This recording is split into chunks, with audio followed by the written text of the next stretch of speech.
कहानी की शुरुआत होती है साल 1976 में इंडोनेशिया के एक शांत और दूर दराज गांव से, जहां कुछ बच्चे एक कपड़े की फुटबॉल बनाकर खेलने के लिए खेतों की तरफ निकल पड़ते हैं। इन्हीं बच्चों में अब्दी नाम का एक लड़का भी शामिल था, जिसका बाप उसे सख्त लहजे में हिदायत देता है कि शाम होने से पहले वह घर वापस आ जाना चाहिए।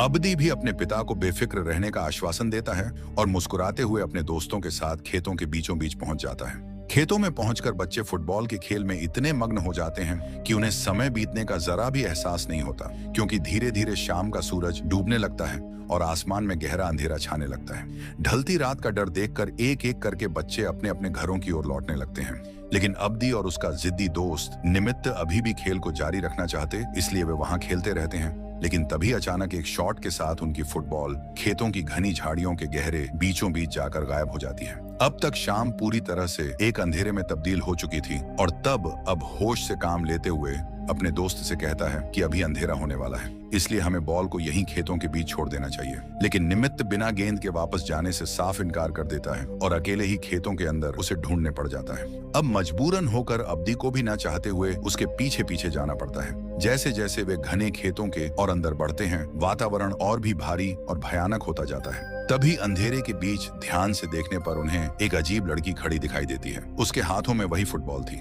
लेकिन उसका हुलिया और चेहरा किसी आम इंसान जैसा बिल्कुल नहीं लग रहा था। तब वह लड़की एक ठंडी और खौफनाक मुस्कान के साथ निमिट को गेंद लेने के लिए अपने पास बुलाती है। निमिट भी बिना सोचे समझे सम्मोहित होकर उस लड़की की तरफ कदम बढ़ाने लगता है। अब्दी उसे रोकने के लिए जोर जोर से चिल्लाता है, लेकिन निमिट पर उसकी आवाज का कोई असर नहीं होता। अपने दोस्त को खींचकर वापस लाने के लिए अब्दी जैसे ही उसके पीछे भागता है, सामने का मंजर देखकर उसके होश उड़ जाते हैं, क्योंकि वह लड़की जमीन से एक बड़ा पत्थर उठाकर बिना रुके निमेट के सिर पर एक के बाद एक बार कर देती है, जिससे निमेट वहीं तड़प तड़प कर दम तोड़ देता है। अब अपनी आंखों के सामने दोस्त की यह दर्दनाक मौत देखकर अब्दी की रूह कांप उठती है और वह बदहवास होकर गांव की तरफ भागता है और चीखते चिल्लाते हुए मदद की गुहार लगाने लगता है। वह रोते हुए सबको बताता है कि खेतों में निमित्त को एक बेहद खतरनाक लड़की ने मार दिया है। ये सुनते ही गांव वालों को अब्दी की बात पर भरोसा हो जाता है और वे तुरंत अपने अपने हथियार लेकर खेतों की तरफ निकल पड़ते हैं। लेकिन जब वे उस जगह पहुंचते हैं जहां अब्दी ने निमित्त पर हमला होते हुए देखा था, तो वहां निमित्त का कोई सुराग तक नहीं मिलता। जिसके बाद गांव वाले उसकी तलाश में आसपास का इलाका खंगालना शुरू कर देते हैं और कुछ दूर जाने के बाद उनकी नजर पास की नदी पर पड़ती है, जहां पत्थरों के बीच निमित्त की लाश पड़ी होती है। लेकिन उसकी हालत देखकर सभी गांव वाले सन्न रह जाते हैं, क्योंकि उसका चेहरा बुरी तरह कुचला हुआ था।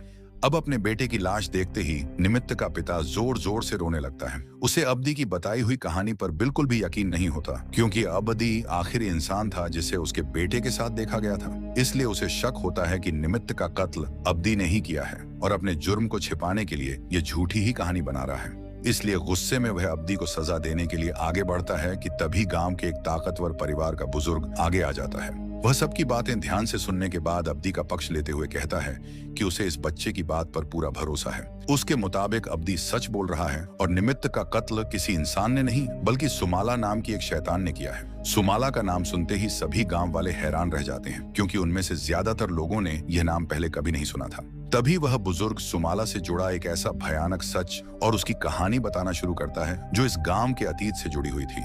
ये कहानी हमें 29 साल पीछे यानी साल 1947 में ले जाती है, जहां हमारी मुलाकात उसी गांव के सबसे अमीर आदमी सूजीमन से होती है। अब वैसे तो सूजीमन के पास बेशुमार दौलत और जमीन थी, लेकिन उसके पास कोई वारिस नहीं था। असल में सूजीमन और उसकी पत्नी सुहानी की शादी को 11 साल हो चुके थे, लेकिन अब तक उनके कोई बच्चा नहीं था। इसी वजह से दोनों काफी परेशान रहते थे और इसी बात का फायदा उठाकर एक दिन सूजीमन का अंकल उनके घर में आता है और उससे अपनी जमीन का कुछ हिस्सा मांगता है, ताकि वहां वो एक फैक्ट्री डाल के अपना एक नया बिजनेस खोल दें।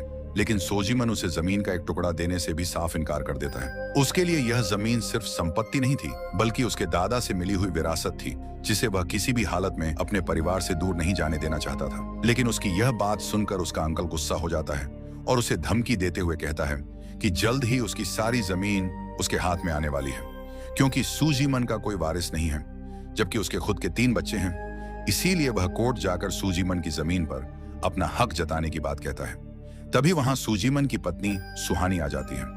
उसे देखते ही अंकल सूजीमन की बेइज्जती करते हुए कहता है कि अगर उसके पास सुहानी जैसी खूबसूरत पत्नी होती तो अब तक उसके 8 बच्चे हो चुके होते। ये बात सुनते ही सूजीमन काफी गुस्से में होता है। वह सीधे सुहानी को घर में ले जाकर साफ कह देता है कि अगर वह 1 साल के अंदर उसे बच्चा नहीं दे पाई तो वह दूसरी शादी कर लेगा, क्योंकि वह किसी भी कीमत पर अपने दादा की जमीन किसी और के हाथों में नहीं जाने देगा। अब यह सुनकर सुहानी काफी परेशान हो जाती है। वह घर के बाहर बैठकर सोचने लगती है कि वह सिर्फ 1 साल के अंदर बच्चा कैसे पैदा करेगी। तभी उसे घर के अंदर काम कर रहे 2 मजदूरों की बातचीत सुनाई देती है। उनमें से एक मजदूर दूसरे को बताता है कि उसकी पत्नी को भी कुछ महीनों से बच्चा नहीं हो रहा था, लेकिन बाद में वह एक जादूगरनी के पास गई थी जिसकी मदद से उसकी पत्नी के बच्चे का जन्म हुआ। अब यह बात सुनते ही सुहानी उस जादूगरनी के पास जाने का फैसला कर लेती है और अगले ही दिन वह बिना अपने पति को बताए घर की एक नौकरानी को साथ लेती है और जादूगरनी की तलाश में निकल पड़ती है। दोनों जंगल के रास्ते होते हुए एक बड़ी नदी के किनारे पहुंचते हैं, जहां एक मछुआरा उन्हें अपनी नाव में बैठाकर नदी के दूसरी तरफ पहुंचा देता है। वहां पहुंचने के बाद सुहानी नौकरानी को बाहर ही रुकने के लिए कहती है और खुद अकेले जादूगरनी के घर के अंदर चली जाती है। अंदर पहुंचकर सुहानी उस बूढ़ी औरत को बताती है कि उसे एक बच्चा चाहिए। बूढ़ी औरत भी उसकी मदद करने के लिए तैयार हो जाती, लेकिन साथ ही उसे साफ चेतावनी देती है कि यह कोई सामान्य इलाज नहीं, असल में वह यह सब काम काले जादू के जरिए करती है और अपने अनुष्ठान में एक डेमन की मदद लेती है। इसलिए अगर सुहानी को बच्चा चाहिए तो उसे इसके बदले एक बलिदान स्वीकार करना होगा। सुहानी भी हर हाल में बच्चा चाहती थी, इसलिए वह बूढ़ी औरत की सभी शर्तें मान लेती है। जिसके बाद बूढ़ी औरत उसे बताती है कि उसके घर 2 बेटियां जन्म लेंगी। इनमें से एक बेटी उसकी अपनी होगी, जबकि दूसरी बेटी उस डेमन की संगीत होगी। एक बच्ची का दिल अच्छा होगा, लेकिन दूसरी के अंदर डेमन जैसी प्रवृत्ति होगी।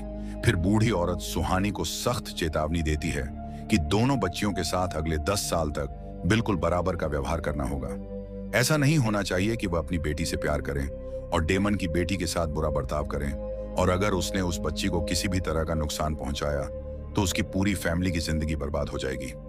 लेकिन सुहानी को उस वक्त सिर्फ एक बच्चे की चाहत थी, इसलिए वह बिना आगे के अंजाम के बारे में सोचे बूढ़ी औरत की हर शर्त मान लेती है। इसके बाद बूढ़ी औरत अपना काला जादू शुरू करती है। वह कुछ अजीब चीजों को खून में मिलाकर एक मिश्रण तैयार करती है और सुहानी को उसे पीने के लिए देती है। जैसे ही सुहानी वह मिश्रण पीती है, बूढ़ी औरत मंत्र पढ़ना शुरू कर देती है। तभी अचानक सुहानी के शरीर में अजीब बदलाव होने लगते हैं। उसका पूरा शरीर अकड़ने लगता है और उसे तेज दर्द होने लगता है। कुछ ही देर में उसका शरीर अजीब तरीके से मुड़ जाता है और वह हाथ पैरों के बल जमीन पर खड़ी हो जाती है और देखते ही देखते सुहानी का पेट फूलने लगता है, जैसे वह अचानक प्रेग्नेंट हो गई हो। इसी के साथ बूढ़ी औरत का काला जादू वाला अनुष्ठान भी पूरा हो जाता है। फिर वह सुहानी से कहती है कि अगले 2 महीनों के अंदर उसे खुशखबरी मिल जाएगी, लेकिन उसके जाने से पहले वह एक बार फिर उसे डेमन के साथ किए गए सौदे और उसकी शर्तें याद दिलाती है। इस तरह 2 महीने बीत जाते हैं और एक दिन अचानक सुहानी के पेट में तेज दर्द होने लगता है। उसकी हालत देखकर सूजीमन तुरंत घर पर डॉक्टर को बुलाता है। जब डॉक्टर सुहानी का चेकअप करती है तो वह बताती है कि सुहानी प्रेग्नेंट है। यह सुनते ही सूजीमन की खुशी का ठिकाना नहीं रहता और वह पूरे गांव में यह खुशखबरी बताने के लिए लोगों को भेज देता है। वहीं सुहानी पहले से जानती थी कि उसके घर 2 बेटियां आने वाली हैं, इसीलिए वो उनके नाम के बारे में सोचने लगती है और आखिर में एक बेटी का नाम सुमाला और दूसरी का नाम कुमाला रखने का फैसला करती है। अब समय बीतता जाता है और आखिर में वह दिन भी आ जाता है जब सूजीमन की दोनों बेटियों का जन्म होने वाला होता है। क्योंकि जैसे ही रात के 12 बजे बजते हैं, अचानक आसमान में तेज बिजली चमकने लगती है और तभी सुहानी की नजर सामने रखे सोफे पर पड़ती है, जहां एक अजीब और डरावना मॉन्स्टर बैठा हुआ था। उसे देखते ही सुहानी समझ जाती है कि यह वही शैतान है जो अपनी बेटी के जन्म का इंतजार कर रहा है। तभी सुहानी की पहली बेटी का जन्म होता है, लेकिन बच्ची बिल्कुल शांत होती है और उसमें कोई हलचल नहीं होती। ये देखकर वहां मौजूद लोग समझ जाते हैं कि बच्ची जिंदा नहीं है, इसलिए उसकी मरी हुई बच्ची को पास रखे एक झूले में लिटा दिया जाता है। जिसके बाद डॉक्टर दूसरी बच्ची की डिलीवरी करवाने की कोशिश करती है और कुछ देर बाद सुहानी की दूसरी बेटी भी पैदा हो जाती है। अब बच्ची के रोने की आवाज सुनते ही सुजीमन खुशी से कमरे के अंदर आ जाता है, लेकिन जैसे ही उसकी नजर झूले में पड़ी पहली बच्ची पर जाती है, वह काफी उदास हो जाता है। तब उसकी नजर अपनी दूसरी बेटी पर पड़ती है और उसे देखकर वह गुस्से से भड़क उठता है, क्योंकि यह बच्ची बिल्कुल नॉर्मल नहीं दिख रही थी। उसका चेहरा इतना डरावना और बदसूरत था कि सूजीमन उसे देखते ही अपना आपा खो बैठता है और गुस्से में वह चाकू उठाकर उस बच्ची को मारने के लिए आगे बढ़ता है। सुहानी उसे रोकने की पूरी कोशिश करती है क्योंकि उसे पता था कि यही शैतान की बेटी है और अगर इसे नुकसान पहुंचाया गया तो शैतान उनका जीना मुश्किल कर देगा। लेकिन डिलीवरी के बाद सुहानी इतनी कमजोर थी कि वह उठकर सूजीमन को रोक नहीं पाती और उसकी आंखों के सामने ही सूजीमन ने उस बच्ची को मार दिया। लेकिन उसे बिल्कुल भी अंदाजा नहीं था कि यही गलती आगे चलकर उनके पूरे परिवार के लिए मुसीबत बनने वाली है। अब जैसे ही उस बच्ची की मौत होती है, अचानक झूले में पड़ी पहली बच्ची, जिसे सब मरा हुआ समझ रहे थे, रोने लगती है। रोने की आवाज सुनकर सूजीमन तुरंत समझ जाता है कि वह जिंदा है। यह देखकर उसकी खुशी का ठिकाना नहीं रहता। वह बाहर जाकर पूरे गांव वालों को गर्व से बताता है कि उसके घर बेटी पैदा हुई है जिसका नाम वे कुमाला रखते हैं। लेकिन कुछ साल बाद उन्हें पता चलता है कि कुमाला पूरी तरह स्वस्थ नहीं है क्योंकि उसके शरीर का एक हिस्सा लकवाग्रस्त था, यानी उसके दाहिने हाथ और पैर में ठीक से हरकत नहीं होती थी। वहीं एक टेबल पर बैठे सूजीमन के कुछ रिश्तेदार आपस में बात करने लगते हैं कि जब सूजीमन छोटा था तब वह भी शरीर के एक हिस्से से अपाहिज था, लेकिन समय के साथ वह पूरी तरह ठीक हो गया था। इसलिए उन्हें लगता है कि शायद कुमाला को भी आगे चलकर इसी तरह ठीक किया जा सकता है। लेकिन इसके बावजूद सूजीमन अपनी बेटी की हालत से खुश नहीं था क्योंकि 2 साल और बीत जाते हैं और कुमाला अब 5 साल की हो चुकी होती है। लेकिन उसकी हरकतें बाकी बच्चों से काफी अलग होती हैं। वो छोटी छोटी बातों पर गुस्सा करने लगती है और कई बार बिना किसी वजह के अपना आपा खो देती है। एक दिन जब कुमाला साइकिल के साथ खेल रही होती है, तब उसकी माँ उसे ऐसा करने से रोकती है तो कुमाला अचानक गुस्से में आ जाती है और अपनी माँ के साथ बुरा व्यवहार करने लगती है। ये देखकर सूजीमन भी गुस्से से भड़क उठता है और वो कुमाला को पकड़कर उसके कमरे में फेंक देता है। कमरे के अंदर कुमाला अपना सिर दीवार पर पटकने लगती है। उसे देखकर ऐसा लगता है जैसे उसके अंदर कोई अजीब ताकत आ गई हो, लेकिन उसके परिवार को असली सच्चाई का जरा भी अंदाजा नहीं होता। वे बस यही मानते हैं कि कुमाला मानसिक रूप से ठीक नहीं है। सूजीमन अपनी बेटी की ऐसी हालत को स्वीकार नहीं कर पाता तो वो उसे अपनी बेटी की तरह रखने के लिए भी तैयार नहीं होता और आखिर में एक बेहद क्रूर फैसला लेता है, जहां वो कुमाला को घर के एक ऐसे शेड में बंद करवा देता है जहां जानवरों को रखा जाता था। इस तरह कुमाला की जिंदगी एक कैद में बदल जाती है। फिर कहानी हमें 3 साल आगे यानी साल 1955 में ले जाती है, जब अचानक कुमाला घर से गायब हो जाती है और किसी को पता नहीं चलता कि वो आखिर कहाँ चली गई। उसके गायब होने से उसके माता पिता परेशान हो जाते हैं और उसे ढूंढने के लिए निकल पड़ते हैं। वहीं दूसरी तरफ कुमाला अपनी कैद भरी जिंदगी से तंग आकर चुपके से घर से निकल जाती है और किसी तरह शहर के एक बाजार तक पहुंच जाती है। वहां उसकी नजर कुछ बच्चों पर पड़ती है जो आपस में खेल रहे होते हैं। उन्हें खेलता देखकर कुमाला काफी खुश हो जाती है क्योंकि उसने शायद पहली बार दूसरे बच्चों को इतनी करीब से आजादी से खेलते हुए देखा था। लेकिन जैसे ही उन बच्चों की नजर कुमाला पर पड़ती है, वे उसके कमजोर हाथ पैर का मजाक उड़ाने लगते हैं। वे उस पर गेंद फेंकते हैं, उसे मारते हैं और उसके चेहरे पर मिट्टी तक लगा देते हैं और कुमाला चुपचाप ये सब सहती रहती है और खुद को बेहद बेबस महसूस करती है। इस दौरान सूजीमन और उसकी पत्नी भी उसी बाजार से गुजर रहे होते हैं और उनकी नजर अपनी बेटी पर पड़ती है। लेकिन कुमाला के साथ इतना सब कुछ होते हुए देखने के बावजूद वे उसे बचाने के लिए आगे नहीं आते। इसके बजाय सूजीमन अपने एक नौकर को भेजकर कुमाला को वापस घर बुलवा लेता है। घर लौटते ही सूजीमन कुमाला को बुरी तरह पीटता है क्योंकि उसने उसे घर से बाहर जाने के लिए पहले ही मना किया था। अब कुमाला दर्द से रोती रहती है, लेकिन सूजीमन को उस पर बिल्कुल दया नहीं आती। उस घर में सिर्फ एक ही इंसान था जो सच में कुमाला की परवाह करता था। उसका नाम सुम था, जो सुहानी की नौकरानी थी। सुम कुमाला को बचाने की कोशिश करती है, लेकिन सूजीमन के सामने उसकी भी नहीं चलती। उसके वहां से जाने के बाद सुम कुमाला की पीठ पर लगी चोटों पर दवा लगाती है और उसे समझाकर शांत करने की कोशिश करती है। इसके बाद सुम कुमाला को अपने हाथों से बनाई हुई एक गुड़िया देती है, जिसे देखकर कुमाला काफी खुश हो जाती है। दरअसल उस दिन कुमाला 8 साल की होने वाली थी और उसके माता पिता को उसका जन्मदिन तक याद नहीं था, लेकिन सुम को यह बात अच्छी तरह याद थी। इसलिए उसने कुमाला के लिए अपने हाथों से एक गुड़िया बनाई थी, क्योंकि उसकी जिंदगी में सुम के अलावा कोई ऐसा नहीं था जो उसकी परवाह करता हो। अब गुड़िया पाकर कुमाला काफी खुश हो जाती है और अपने कमरे में उसी गुड़िया को सीने से लगाकर खेलने लगती है। तभी अचानक उसे सामने रखी अलमारी के अंदर से किसी की आवाज सुनाई देती है। आवाज सुनकर कुमाला उठकर बैठ जाती है और अलमारी की तरफ देखने लगती है। तभी अचानक अलमारी का दरवाजा खुलता है और उसमें से एक बेहद डरावनी दिखने वाली लड़की बाहर निकलती है। लेकिन यह लड़की कोई और नहीं बल्कि कुमाला की जुड़वा बहन सुमाला होती है, जिसे सूजीमन ने जन्म लेते ही मार दिया था। सुमाला को सामने देखकर कुमाला डर जाती है, लेकिन सुमाला कुमाला से कहती है कि उसे डरने की जरूरत नहीं है, क्योंकि वह उसकी जुड़वा बहन है और उनके पिता ने उसे जन्म लेते ही मार दिया था और अब वही पिता कुमाला को भी लगातार तकलीफ दे रहा है। यह सब बताते हुए सुमाला कुमाला से वादा करती है कि उनके साथ जो कुछ भी हुआ है वह उसका बदला जरूर लेगी। इतना कहने के बाद सुमाला अजीब तरीके से हंसने लगती है, जैसे वह पहले ही कुछ खतरनाक करने की योजना बना चुकी हो। फिर अगले दिन जब कुमाला पियानो बजा रही होती है, तभी उसकी धुन सुनकर सूजीमन गुस्से में आकर कुमाला को थप्पड़ मार देता है। ये सब सुहानी भी देख रही होती है और उसे पता है कि सूजीमन उसकी बेटी के साथ गलत कर रहा है, लेकिन फिर भी वह अपने पति को रोकने के लिए कुछ नहीं कहती। इससे पता चलता है कि सुहानी भी कुमाला के साथ वैसा प्यार और अपनापन नहीं रखती थी जिसकी उसे जरूरत थी। बाद में जब सुम कुमाला को हिम्मत देती है और उसे मजबूत बने रहने के लिए कहती है, तभी अचानक कुछ अजीब होता है और कुमाला का शरीर बदलने लगता है और वह सीधी खड़ी हो जाती है। अब तक कुमाला ठीक से चल भी नहीं पाती थी, लेकिन अचानक वो बिल्कुल सामान्य तरीके से चलने लगती है, जिसके बाद वह सीधे सूजीमन के स्टडी रूम में पहुंचती है और वहां रखा एक पेन उठाकर सूजीमन के हाथ पर मार देती है।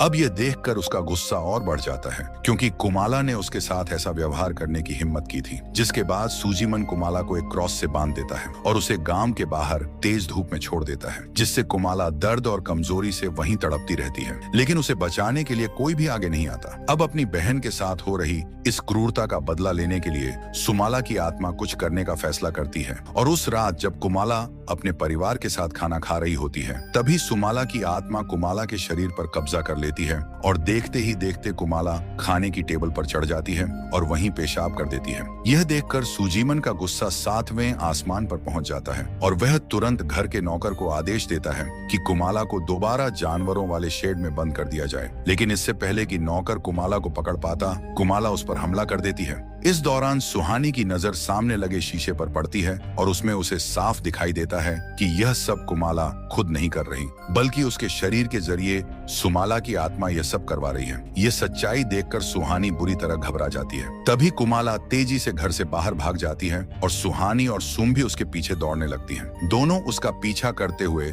मुर्गियों के पिंजरे के पास पहुंचती हैं और वहां का नजारा देखकर दोनों की आंखें खुली की खुली रह जाती हैं, क्योंकि कुमाला एक कच्ची मुर्गी को खा रही होती है और थोड़ी देर में वहीं बेहोश हो जाती है। फिर अगले दिन जब कुमाला को होश आता है तो सुम उसके पास बैठकर प्यार से उससे पूछती है कि पिछली रात उसने ऐसा क्यों किया था। तब कुमाला उसे पूरी सच्चाई बता देती है कि वह सब कुछ खुद नहीं कर रही थी, बल्कि सुमाला की आत्मा उसके शरीर के जरिए ये सब करवा रही थी। तब सुहानी भी चुपचाप उनकी पूरी बातचीत सुन लेती है। अब सुहानी को अपनी गलती का एहसास होता है। उसे समझ आ जाता है कि उसने सालों पहले शैतान के साथ जो सौदा किया था उसे उसने खुद ही तोड़ दिया था। ये सब समझ आने के बाद सुहानी फैसला करती है कि वह दोबारा उसी जादूगरनी के पास जाएगी जिसने काले जादू की मदद से उसे यह दोनों बेटियां दी थी, क्योंकि वही अब इस मुसीबत से निकलने का कोई रास्ता बता सके। मगर सुहानी को वहां से जाते हुए सुम देख लेती है। वह अपने बेटे से कहती है कि वह कुमाला का ख्याल रखें, जिसके बाद सुम भी सुहानी का पीछा करने निकल पड़ती है। कुछ देर बाद सुहानी नदी के किनारे पहुंचती है और वहां नाव वाले से कहती है कि उसे उस जादूगरनी के पास जाना है, लेकिन नाव वाला उसे एक ऐसी खबर देता है जिसे सुनकर सुहानी के होश उड़ जाते हैं। वह बताता है कि उस जादूगरनी की तो 1 साल पहले ही मौत हो चुकी है। यह सुनकर सुहानी पूरी तरह मायूस हो जाती है, क्योंकि अब उसे लगता है कि उस जादूगरनी के अलावा उसकी मदद करने वाला कोई नहीं है। तभी वहां सुम भी पहुंच जाती है और उसे देखकर सुहानी सुम को पूरी सच्चाई बता देती है कि कैसे उसने सालों पहले शैतान के साथ सौदा करके अपनी दोनों बेटियां हासिल की थी। अब सुहानी की पूरी बात सुनकर सुम भी हैरान रह जाती है। जिसके बाद समय बीतता जाता है, लेकिन कई साल गुजरने के बाद भी कुमाला की जिंदगी में कुछ नहीं बदलता। उसके परिवार वाले अब भी उसके साथ बुरा व्यवहार करते हैं और उसे वह प्यार नहीं मिलता जिसकी वह हकदार थी। और एक दिन वही बच्चे जिन्होंने बाजार में कुमाला का मजाक उड़ाया था, दोबारा उसे परेशान करने के लिए उसके घर के पास आ जाते हैं। वे पहले ऐसा दिखावा करते हैं जैसे उसके साथ खेलना चाहते हो और उसे नीचे बुलाते हैं, लेकिन जैसे ही कुमाला बाहर आती है वे फिर से उसका मजाक उड़ाने लगते हैं। वे उसके चेहरे पर मिट्टी लगाते हैं, उस पर गेंद मारते हैं और हंसते हुए वहां से भाग जाते हैं। ये सब देखकर सुम बच्चों को वहां से भगा देती है, लेकिन कुमाला के माता पिता थोड़ी दूरी पर खड़े होकर सब कुछ देखते रहते हैं। एक बार फिर वे अपनी बेटी को बचाने के लिए कुछ नहीं करते, उल्टा बाहर आने की गलती के लिए कुमाला को ही सजा देते हैं और उसे दोबारा उसी अंधेरे शेड में बंद कर देते हैं। उस रात कुमाला की माँ को उस अंधेरे कमरे के अंदर से कुछ अजीब आवाजें सुनाई देती हैं। उसे चिंता होती है और वह वहां जाकर देखना चाहती थी कि अंदर क्या हो रहा है, लेकिन सुजीमन उसे रोक देता है और कहता है कि वह बेवजह परेशान हो रही है। लेकिन सुहानी का शख्स सही था। उस वक्त अंदर कुछ भयानक हो रहा था और एक बार फिर सुमाला की आत्मा कुमाला के शरीर पर कब्जा कर लेती है और इस बार कुमाला खुद को उस कमरे से बाहर निकाल लेती है, जिसके बाद वो एक खंजर उठाती है और वहां से निकलकर खेतों की तरफ चली जाती है। सबसे पहले कुमाला उस लड़के के पास पहुंचती है जिसने उसका मजाक उड़ाया था। जैसे ही वह लड़का कुमाला के पीछे सुमाला की आत्मा को खड़ा देखता है, वह डर के मारे वहीं रुक जाता है। अब इससे पहले कि वह भागकर घर जा पाता, कुमाला उसे पीछे से पकड़ लेती है और उस पर हमला कर देती है, जिससे उसकी जान चली जाती है। फिर कुमाला उसकी लाश को वहीं पास के कुएं में डाल देती है। इसके बाद वह उसके बाकी दोस्तों की तलाश में निकल पड़ती है, जो उस वक्त बाहर ही होते हैं। वह पहले उन्हें डराती है और फिर उसी तरह उनका मजाक उड़ाती है जैसे उन्होंने कभी उसका मजाक उड़ाया था। आखिर में वह दोनों पर भी हमला कर देती है और उनकी भी जान चली जाती है। अगली सुबह उन तीनों बच्चों के माता पिता पूरे गांव वालों के साथ उन्हें ढूंढना शुरू करते हैं, लेकिन काफी तलाश करने के बाद भी बच्चों का कोई पता नहीं चलता। यह देखकर गांव वाले तय करते हैं कि अगले दिन वे दूसरे गांव में जाकर बच्चों की तलाश करेंगे। इसीलिए वे गांव के सभी बच्चों को घर से बाहर न निकलने की सख्त हिदायत देते हैं। इस चेतावनी के बाद बाकी बच्चे अपने अपने घरों के अंदर छिप जाते हैं। वे आपस में बात करते हुए अंदाजा लगाते हैं कि शायद गायब हुए बच्चे उन्हें डराने के लिए कहीं छिपे हुए हैं। लेकिन तभी कुमाला अचानक वहां पहुंचती है और उनके सामने एक गेंद रख देती है। गेंद को देखकर बाकी बच्चे भी उसे लेने के लिए घर से बाहर निकल आते हैं। अब जैसे ही सभी बच्चे बाहर आते हैं, कुमाला उन पर हमला कर देती है और देखते ही देखते वह एक एक करके सभी बच्चों को मार देती है। अगली सुबह गांव वालों को बच्चों की लाशें मिलनी शुरू हो जाती हैं। इधर जब सुम कुएं से पानी निकाल रही होती है तो उसे पानी में खून दिखाई देता है। ये देखकर वह घबरा जाती है और तुरंत घर के नौकर को बुलाती है। जब नौकर कुएं की जांच करता है तो उसे अंदर एक लड़के की लाश मिलती है। ये वही लड़का था जिसे पिछली रात कुमाला ने मारकर कुएं में फेंक दिया था। वहीं दूसरी तरफ गांव वालों को खेतों के बीच बाकी बच्चों की लाशें भी मिल जाती हैं। इस भयानक नजारे को देखकर सभी लोग घबरा जाते हैं। वहीं बाकी दो बच्चों की लाशें जंगल में पेड़ों के पत्तों के नीचे छिपी हुई मिलती हैं। ये भयानक नजारा देखकर पूरा गांव डर जाता है। तभी लाशों के पास से गांव वालों को कुमाला की वही गुड़िया मिलती है जो उसे उसकी आंटी सुम ने दी थी। गुड़िया देखते ही गांव वालों का शक और गहरा हो जाता है और उन्हें लगता है कि इन हत्याओं के पीछे कुमाला का ही हाथ हो सकता है। इसी शक के चलते गांव वाले सीधे सुजीमन के घर पहुंच जाते हैं। वहां पहुंचकर वे उससे सवाल करने लगते हैं, लेकिन सुजीमन उनकी बात मानने से इनकार कर देता है। वो कहता है कि तुम सब जानते हो कि मेरी बेटी अपाहिज है, तो फिर एक अपाहिज लड़की इतने सारे बच्चों को कैसे मार सकती है। लेकिन गांव वाले उसकी बात मानने को तैयार नहीं होते। वे कहते हैं कि उनके बच्चों को कुमाला ने ही मारा है। इस पर सुजीमन उनसे पूछता है कि अगर उन्हें इतना यकीन है तो उनके पास इसका कोई पक्का सबूत भी होना चाहिए। अब गांव वालों के पास कुमाला के खिलाफ कोई ठोस सबूत नहीं होता, इसलिए वे वहां से वापस चले जाते हैं। अब सुजीमन को भी यकीन नहीं होता कि कुमाला इतने सारे बच्चों को मार सकती है,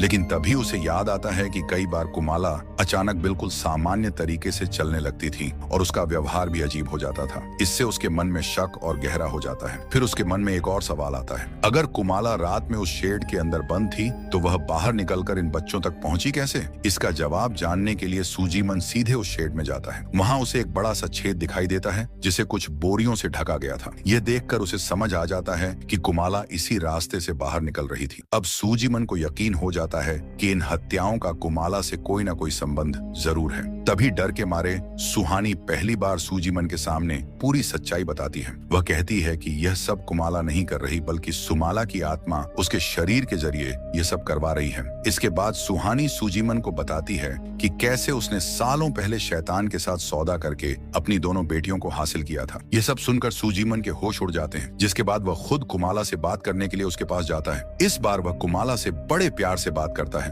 और उसे भरोसा दिलाता है कि आज के बाद वह कभी उस पर हाथ नहीं उठाएगा। पिता के मुंह से इतने सालों बाद प्यार भरी बातें सुनकर कुमाला की आंखों में आंसू आ जाते हैं और उसे पूरी सच्चाई बता देती है कि यह सब सुमाला की आत्मा उसके शरीर के जरिए करवा रही है। ये सुनकर सुजीमन कुछ देर तक गहरी सोच में पड़ जाता है, लेकिन इसके बाद वह एक बार फिर अपना वादा तोड़ देता है। वह घर के नौकर को बुलाकर आदेश देता है कि कुमाला पूरे गांव के लिए खतरा बन चुकी है, इसलिए उसे दोबारा शेड में ले जाकर पहले से भी ज्यादा कसकर बांध दिया जाए। फिर सुजीमन फैसला करता है कि वह एक ऐसे तांत्रिक के पास जाएगा जो काले जादू और शैतानी ताकतों को खत्म करने का तरीका जानता हो। वहीं दूसरी तरफ नौकर कुमाला को शेड में ले जाकर पहले से भी ज्यादा कसकर बांध देता है और वहां से चला जाता है। तभी सुम कुमाला के पास आती है और उसे प्यार से दिलासा देने लगती है। ये देखकर कुमाला सुम से कहती है कि आज रात वह 10 साल की हो जाएगी और उसके बाद सुमाला उसकी बॉडी पर पूरी तरह कब्जा कर लेगी, क्योंकि सुमाला ने उससे कहा है कि आज रात वह इस गांव में मौजूद हर इंसान को मार देगी। लेकिन कुमाला नहीं चाहती कि सुम भी उसके हाथों मारी जाए,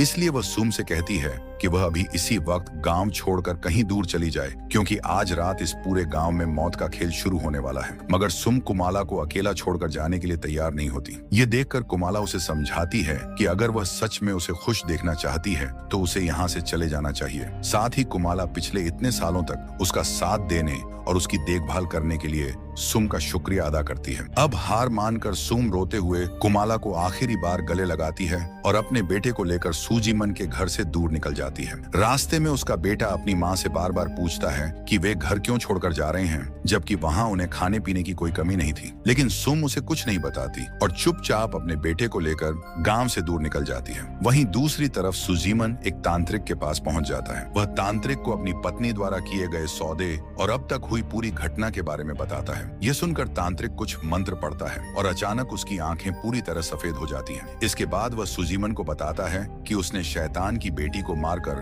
बहुत बड़ी गलती की है, क्योंकि शैतान अपनी बेटी की मौत से बेहद गुस्से में है और आज रात सुमाला की आत्मा पूरी तरह कुमाला के शरीर पर कब्जा कर लेगी। अगर रात होने से पहले सुमाला को कुमाला के शरीर में जाने से नहीं रोका गया तो वह एक एक करके पूरे परिवार से अपना बदला लेगी। यह सुनते ही सूजीमन घबराकर तांत्रिक से पूछता है कि वह अपनी बेटी को कैसे बचा सकता है। इस पर तांत्रिक कहता है कि अगर वह सुमाला को उसके पास लेकर आए तो वह एक रिचुअल करके कुमाला के शरीर से सुमाला की आत्मा को हमेशा के लिए बाहर निकाल सकता है। जिसके बाद तांत्रिक सूजीमन को एक चाकू देता है और कहता है कि अगर वह सुमला को यहाँ तक लेकर नहीं आ सकता तो उसे मजबूरी में यह चाकू सुमाला के दिल में घोंपना होगा। लेकिन ऐसा करने पर सुमाला के साथ कुमाला की भी जान चली जाएगी। सूजीमन तांत्रिक की बात मान लेता है और चाकू लेकर अपने घर की तरफ निकल पड़ता है। इस बीच शेड के पास अचानक एक अजीब आवाज सुनकर नौकर की नींद खुल जाती है। वह उस जगह पहुंचता है, तभी उसे पास की झाड़ियों में कुमाला रोती हुई दिखाई देती है। यह देखकर वह उसे पकड़ने के लिए आगे बढ़ता है, लेकिन तभी कुमाला अचानक उस पर चाकू से हमला कर देती है। नौकर किसी तरह उस वार से खुद को बचा लेता है और अपनी जान बचाने के लिए तेजी से घर की तरफ भागने लगता है। अब नौकर खुद को बचाने के लिए एक कमरे में घुसकर दरवाजा अंदर से बंद कर लेता है, लेकिन कुमाला दरवाजे के आर पार चाकू घोंपकर उसे तोड़ देती है और कमरे के अंदर घुस जाती है। नौकर अपनी जान बचाने के लिए इधर उधर भागता है, लेकिन कुमाला उसका पीछा नहीं छोड़ती और आखिर में कुमाला पीछे से चाकू उसकी तरफ फेंक देती है, जिसके लगते ही नौकर की मौत हो जाती है। इसके बाद हमें सुहानी दिखाई देती है, जिसकी नींद अचानक पियानो की आवाज से खुल जाती है। वो आवाज सुनकर नीचे आती है और देखती है कि कुमाला वहां बैठकर पियानो बजा रही है। जैसे ही कुमाला की नजर अपनी माँ पर पड़ती है, वह हाथ में चाकू लेकर अजीब तरीके से उसकी तरफ बढ़ने लगती है। लेकिन तभी सुहानी की नजर सामने लगे आईने पर पड़ती है और उसमें उसे असली सच्चाई दिखाई देती है कि कुमाला के शरीर को सुमाला की आत्मा नियंत्रित कर रही है और उसी के जरिए यह सब करवा रही है। ये देखकर सुहानी घबरा जाती है और वह पीछे हटते हुए सुमाला से माफी मांगने लगती है। तभी पीछे जाते हुए उसकी नजर नौकर की लाश पर पड़ती है। तब उसे समझ आ जाता है कि सुमाला उसे भी नहीं छोड़ेगी, इसीलिए सुहानी भागकर अपने कमरे में जाती है और दरवाजा बंद करती है। लेकिन कुमाला उसका पीछा करते हुए वहां भी पहुंच जाती है और दरवाजा तोड़कर कमरे के अंदर घुस जाती है। सुहानी उसके सामने हाथ जोड़कर माफी मांगने लगती है, लेकिन सुमाला कुमाला के शरीर के जरिए उसे कोई मौका नहीं देती और उसके पैर में चाकू घोंप देती है, जिसकी वजह से सुहानी दर्द से चीख उठती है। अब सुहानी समझ जाती है कि वह कुछ ही पलों में मरने वाली है, इसीलिए वो सुमाला से आखिरी बार एक गुजारिश करती है कि मरने से पहले वो अपनी बेटी कुमाला से सिर्फ एक बार बात करना चाहती है। ये सुनकर कुछ पल के लिए सुमाला कुमाला के शरीर पर अपना नियंत्रण खो देती है और कुमाला को अपनी माँ से बात करने का मौका मिल जाता है। तब सुहानी अपनी बेटी से माफी मांगती है और कबूल करती है कि उसने सिर्फ अपने डर की वजह से कुमाला को इतने सालों तकलीफ सहने दी। आखिर में सुहानी खुद को एक बुरी माँ मानते हुए अपनी गलती स्वीकार कर लेती है। अब अपनी माँ की बातें सुनकर कुमाला भावुक हो जाती है और एक पल के लिए वो उसे माफ कर देती है। लेकिन तभी सुमाला एक बार फिर कुमाला के शरीर पर अपना कब्जा कर लेती है, जिसके बाद वो सुहानी पर हमला करती है और उसकी जान ले लेती है। इस बीच सूजीमन भी वापस घर पहुंच जाता है और घर में कदम रखते ही उसकी नजर सबसे पहले अपने नौकर की लाश पर पड़ती है। ये देखकर वह डर के मारे तुरंत अपने कमरे की तरफ भागता है, जहां उसे अपनी पत्नी की लाश दिखाई देती है। अब अपनी पत्नी को मरा हुआ देखकर सूजीमन पूरी तरह टूट जाता है। तब उसे समझ आ जाता है कि इन सब की शुरुआत उसी की गलती से हुई थी, क्योंकि उसने जन्म लेते ही सुमाला को मार दिया था और इतने सालों तक कुमाला के साथ भी बेहद बुरा व्यवहार किया था। अब उसे एहसास होता है कि उसके की कीमत उसकी पत्नी को अपनी जान देकर चुकानी पड़ी है। वह इसी सदमे में खड़ा होता है कि तभी उसे अपने कमरे के अंदर से कुर्सी हिलने की आवाज सुनाई देती है। वो आवाज का पीछा करते हुए कमरे में पहुंचता है और वहां जो देखता है उसे देखकर उसके होश उड़ जाते हैं, क्योंकि कुमाला वहां बैठी होती है और सुमाला की आत्मा कुर्सी को हिला रही होती है। तभी सूजीमन के सामने ही सुमाला एक बार फिर कुमाला के शरीर पर पूरी तरह कब्जा कर लेती है। अब कुमाला अपने पिता को मारने के लिए उसकी तरफ बढ़ने लगती है। ये देखकर सूजीमन किसी तरह वहां से भागकर अपनी जान बचाता है। वह सीधे गांव में पहुंचता है और जोर जोर से ढोल बजाकर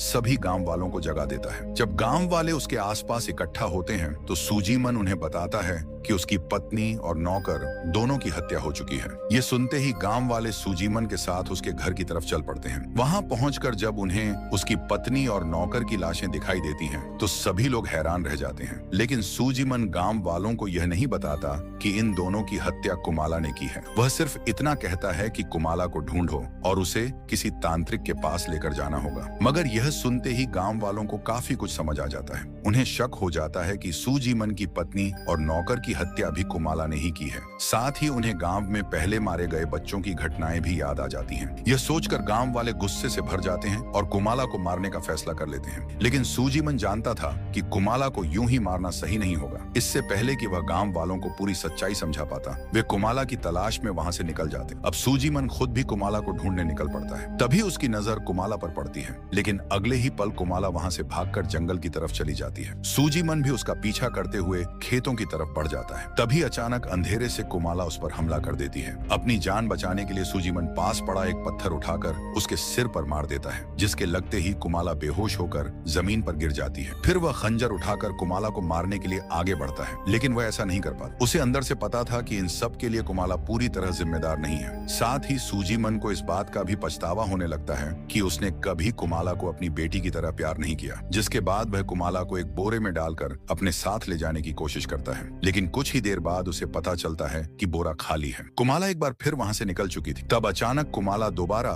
सूजीमन के सामने आ जाती है और उस पर हमला करने लगती है। इस बार सूजीमन फैसला करता है कि वह उसे किसी भी हालत में खुद पर हावी नहीं होने देगा। इसलिए वह चाकू उठाता है और कुमाला के सीने में घोंप देता है, जिससे कुमाला जमीन पर गिर जाती है। लेकिन कुछ देर बाद वह अचानक उठती है और डरावने तरीके से हंसने लगती है। यह देखकर सूजीमन पूरी तरह हैरान रह जाता है। तभी कुमाला उसे बताती है कि जब से सुमाला की आत्मा उसके शरीर में आई है, तब से उसके शरीर में भी बदलाव हो गया है और उसका दिल अपनी जगह से बदलकर शरीर के दाईं तरफ चला गया है। इसलिए सूजीमन ने जिस जगह चाकू मारा था वहां उसका असली दिल था ही नहीं। इस वजह से ना तो कुमाला मरी और ना ही मैं मरी। तभी सुमाला सूजीमन के पेट पर वार कर देती है, जिसके बाद वह जमीन से दो छोटे लकड़ी उठाकर उन्हें सूजीमन की आंखों में घोंप देती है। फिर अगली सुबह गांव वालों को सूजीमन की लाश एक क्रॉस पर लटकी हुई मिलती है। उसे ठीक उस तरह सजा दी गई थी जैसे कभी उसने कुमाला को सजा दी थी। और तभी कहानी वापस वर्तमान में आ जाती है। अब हमें वह बुजुर्ग दिखाई देता है जो गांव वालों को सूजीमन और सुमाला की पूरी कहानी सुना रहा था। तब पता चलता है कि वह कोई और नहीं बल्कि सुम का बेटा है, जो उस रात अपनी माँ के साथ सूजीमन का घर छोड़कर चला गया था। फिर वह गांव वालों से कहता है कि अगर अब भी गांव में बच्चों की मौत हो रही है तो इसका मतलब साफ है कि सुमाला की आत्मा अभी भी इसी गांव में मौजूद है। वह कहता है कि अगर उन्हें अपने बच्चों को बचाना है तो किसी भी तरह सुमाला को ढूंढना होगा और उसे खत्म करना होगा। तब तक वह गांव वालों को चेतावनी देता है कि वे अपने बच्चों को रात के समय घर से बाहर ना निकलने दें। गांव वाले उसकी बात मान लेते हैं और अपने अपने घर वापस चले जाते हैं। लेकिन उस रात हमें उस बच्चे का पिता दिखाई देता है जिसे कहानी की शुरुआत में सुमाला ने मारा था। उसे इस बुजुर्ग की बात पर बिल्कुल भरोसा नहीं होता। वह अब भी यही मानता है कि उसके बेटे की मौत के पीछे अब्दी का हाथ है। इसलिए वह रात के समय अब्दी के घर के पास पहुंचता है ताकि उसे मार सके। लेकिन वहां पहुंचते ही उसकी नजर एक बेहद डरावने नजारे पर पड़ती है, क्योंकि वहां सुमाला मौजूद होती है और वह एक मरे हुए इंसान को बहुत ही बुरे तरीके से खा रही थी। ये दिखाते हुए ये कहानी यही खत्म हो जाती है।